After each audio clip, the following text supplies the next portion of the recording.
Hello guys, welcome to Telugu talkies YouTube channel.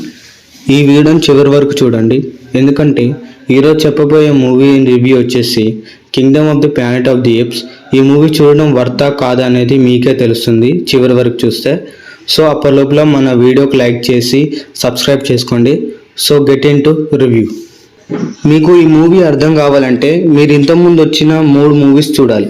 వాటి ఏంటి అంటే rise of the planet of the apes ఒకటి, dawn of the planet apes ఒకటి, war of the planet of the apes ఒకటి. ఈ 3 movies చూస్తేనే మీకు ఈ 4th పార్ట్లో ఉన్న క్యారెక్టర్స్ అనేది అర్థమవుతాయి, లేకపోతే చాలా కన్ఫ్యూజ్గా ఉంటాయి. సో మీరు ఒకవేళ ఆల్రెడీ ఆ 3 మూవీస్ చూస్తుంటే ఈ మూవీ రివ్యూని చూడండి. ఆల్రెడీ ఆ మూవీ చూస్తుంటే కింద కామెంట్ బాక్స్లో కామెంట్ చేయండి. ఇక get in to review. So movie basic story వచ్చేసి ఒక నోవా అనే ఒక కోతుల రాజు ఉంటాడు. సో ఆ రాజు ఏంటంటే మనుషులు అందరినీ చంపాలనుకుంటాడు. ఆల్రెడీ ఇంతకుముందు చూపెట్టిన పాటలలో మనుషులకు ఒక వైరస్ వచ్చి వాళ్ళు ఒక జంతువులగా మారిపోతూ ఉంటారు. సో ఈ 4th పార్ట్కి వచ్చేసరికి అందరూ ఆల్మోస్ట్ జంతువులుగా మారిపోయి ఉంటారు. సో అటువంటి వాళ్ళని అందరినీ ఈ నోవా అనే కోతుల రాజు అనేట అందరినీ చంపాలనుకుంటాడు.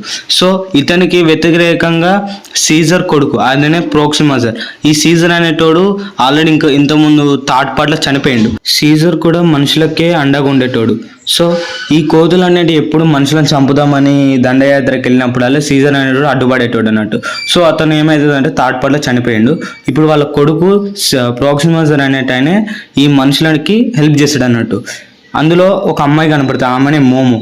ఈ అమ్మాయి ఎవరంటే 3rd పార్ట్లో ఒక చిన్న అమ్మాయిని సీజర్ కాపాడుతాడు అన్నట్టు. సో ఆ అమ్మాయే ఈ 4th పార్ట్లో మోమో అనే క్యారెక్టర్. సో ఈమెను కూడా నోవరాజు చంపాలనుకుంటాడు. సో ఆ అమ్మాయిని ఈ ప్రోక్సిమజర్ కాపాడుతున్నట్టు. మరి ఆ అమ్మాయిని ఎలా కాపాడుతాడు, ఇంకా ప్రజల్ని ఎలా కాపాడుతాడు, ఆ యుద్ధం ఎలా జరుగుతుంది అనేదే మొత్తం మూవీ స్టోరీ. ఇక విజువల్స్కి వస్తే ఆ మూవీ అనేది ఒక విజువల్ వండర్. ఇక మనకు తెలిసింది హాలీవుడ్ మూవీస్ వాళ్ళు ఎలా తీస్తారో.